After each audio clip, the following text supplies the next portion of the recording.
Hey, this is John Carlos, and I'm here with a look at the Star Wars Black Series action figure of Jango Fett.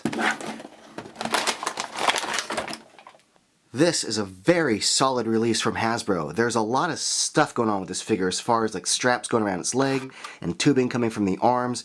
There's a lot of hibbity-dibbity-bibbity swibbity with this figure that could have gone very wrong, and I think Hasbro did a great job handling all this. First off, let's just talk articulation. There's the hinge at the ankles that goes forward and back, but also the swivel from side to side. There's a double knee joint that is covered by the armor here that looks great.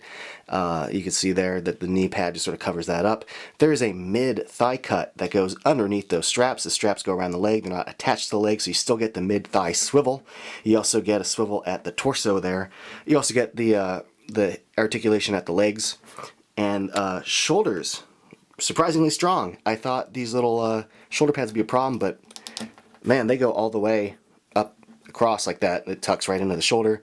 You've got the bicep cut, and you've got the elbow hinge, which also is its own swivel cut. So there's two swivels right next to each other. And you got the swiveling hinged wrist, and the hinge goes side to side, not up and down. And you've got the double head, the ball inside the head, and then the neck joint. So there's the two joints there. Now, let's talk this armor. It's fantastic. This might be the best paint I've seen on a Black Series figure by Hasbro so far. The actual like purpley grayish blue, undersuit has like two layers of paint on it. So you get the dark effect, and that lighter effect highlights the sculpt of the wrinkles of the fabric. You can see this going all the way down the leg and around the back of the leg. Really, really great work, I think. This is just fantastic.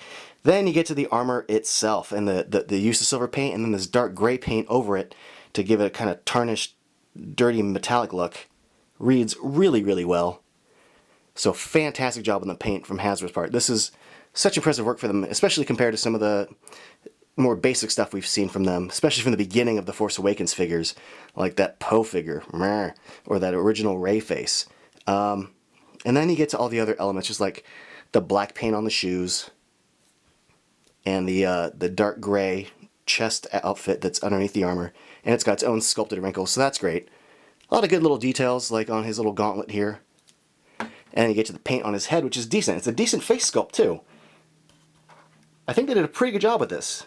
The likeness is pretty good. And the eyeballs and eyebrows look good. The nose is well sculpted. The mouth is well sculpted. I like the little texture detail in the hair.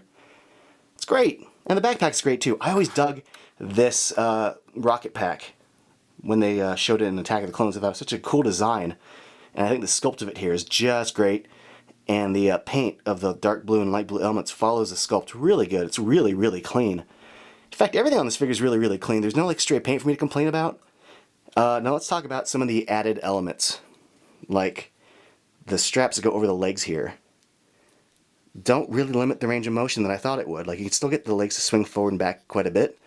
They can kind of go side to side, and the strap kind of goes with it. So that's pretty impressive. I'm surprised by that. And also the tubing on his arm here. I thought it might be more restrictive, but you can get his elbow to go to the full angle, and it still has room, and it doesn't like pull out or break, so that's great. Same thing over here. Like, this little piping turned out really, really good. Now the figure comes with two blasters. One was already positioned in his hand, but it fits into the hand really nicely. Here's a close-up look at the other one. And I love that they included the lighter paint on the handle. They could have just gone cheap and done all silver, but this is pretty accurate to how it is in the film. And I think the actual paint on this looks really good, and it fits into the holster really, really well. Right there. Also, his helmet is a whole other element that I'm really happy about, because first of all, it's really well painted, but also it fits on the figure really well. But just look at like the overall shape of it. The dimensions are great. They didn't like skew it, because sometimes with a separate helmet it might be like too big, or they might have to like compensate for having to go on the head by screwing up the dimensions, but these dimensions are proper Mando helmet.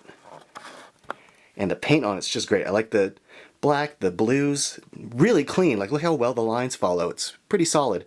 There's a little tiny nick right there, but it is what it is. The dent looks good. and then the little antenna. It's a little thick at the base, but it has to be to kind of support it. But what I really like is that it fits really well onto the figure. Not only does it fit perfectly and like rest exactly where it should rest, but it doesn't feel too big.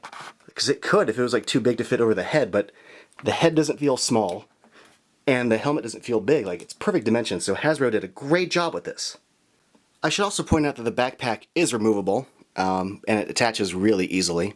But I think the articulation on this figure is just great, because it allows me to get him into a kind of squatted pose here.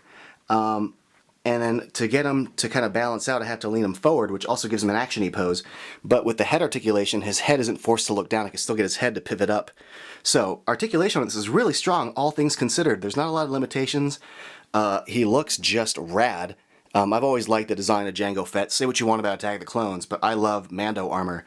And this, just based on like sculpt and paint and design, might be my favorite Black Series figure. Thanks for watching.